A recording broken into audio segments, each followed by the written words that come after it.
Hello, everyone. The day has finally come. It is the day where Ukraine pushes Russia, not just to Kherson, not just to Crimea, but all the way to Moscow. As we can see, there has been reports of 5 different axes of attack from the Ukrainian side towards Kherson.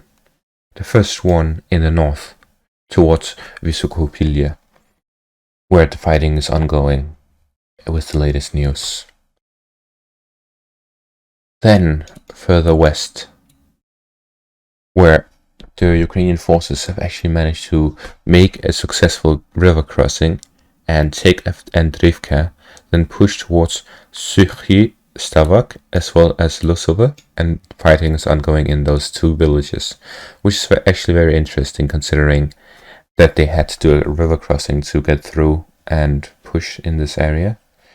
So my guess is that either the Russians completely failed in defense here, or they hadn't really controlled the whole river line, and that the Ukrainians were already across before the push. Who knows what really happened around the river. However, the situation is that Ukraine has managed to take Andrivka and is now fighting around Suchy Stavak as well as Lusove, which is actually very significant as there's barely any other villages in this area, so it will allow them to push far, maybe even secure the riverbank on this side, allowing them to push in further troops and attack everywhere else. So the Russians need to get this under control, or it will be a huge pain in the river of Russia. Further west, there's reports of ongoing fighting to the west of Blahodatne, as the Ukrainians are pushing at the same time as the Russians are pushing into the same direction, meeting halfway and attacking each other here. I'd mention it as part of the counterattack because the Ukrainians are actually moving towards the Russian forces rather than defending this time. Further southwest, there were initial reports that Pravdine was taken by the Ukrainians, but then there were reports that they had fallen back due to heavy casualties or whatever. So generally, I'm just going to put it as fighting, as that's most likely what it is. And then finally, there are reports of fighting in this area as well, similar to at Blahodatne. Now, what is this counterattack? Do they have any chance of succeeding? And what do we expect to see? So, first of all, there are two parts of this attack. There's the attack from the northern side, which is coming from Kryvyi Rih, and then there is the attacks from the western side, which come from Mykolaiv. So generally, what we see is most of these attacks are actually just probing attacks with small forces of about 20 tanks, 200 people, something similar to that, as we try to see how strong are the Russian defenses in the different areas, as well as can we establish a bridgehead to further push our invasion from.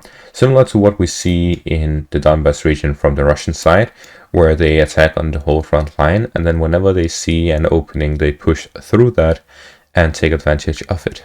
So we have seen Ukrainians actually successfully break through a Russian defensive position, meaning that this is most likely going to be the focus of the invasion or the counteroffensive, as well as here around the north, as there's a large contingency of forces centered around here, as we can see that it is the forces from Kryvyi Rih, which is actually a significant proportion of the Ukrainian defensive forces, armed forces, meaning that if they don't push anywhere else, then there's most likely a huge contingency of forces around Vysokopilya.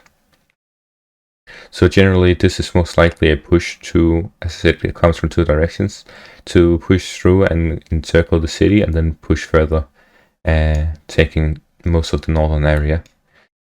Or maybe it is in coordination with this attack, could also come from Kherson, where they just push towards the river and maybe try and connect, as this whole area is mostly open fields, which is generally the same topography in all of Kherson, where it's basically all just farmlands and fields that are completely open. There's this river here that goes this whole area, something similar to this.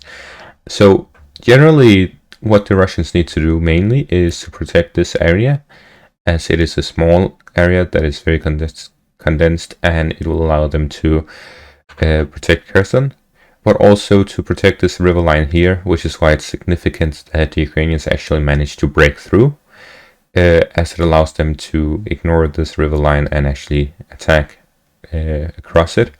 And then finally to set up some kind of defensive line here in the north, where they can protect against incursions from the north. So protecting the river line as well as protecting the open areas. So the way these open areas are protected is they usually try and find a patch of forest or a village, and then they'll sit on the outskirts of it. For example, this it looks like some kind of storage house, warehouse, and then there are a couple of trees. So what they would do, or these three patch here, they will take either this or this, and then they will stock up ammunition here, and then they will set up anti-tank guns, which will have a reach of about 1 to 5 kilometers, which we can measure right now. But generally give them a good overview of the area, maybe the next village over, and then they will set up artillery further back, around 10 to 15 kilometers behind the front line. And then what they will do is that they will try and prevent the advance by armored vehicles, as that is how you break through in open areas. Once the armored vehicles are gone, the foot soldiers are forced to fall back, as if they continue they're just sitting ducks and it'll just die. So generally it'll be a fight where the armored vehicles is in focus, because once all the armored vehicles are gone, there's no chance for an offensive, which is why we have seen the lack of offensives from Ukraine so far in this war, as they have run low on armored vehicles since the war began, as they have run with heavy casualties on that part, according to Russian sources. There's no Ukrainian sources on equipment lost by the Ukrainians, which is why I don't refer to any of those as a neutral analyst. I only have the Russian sources to go by.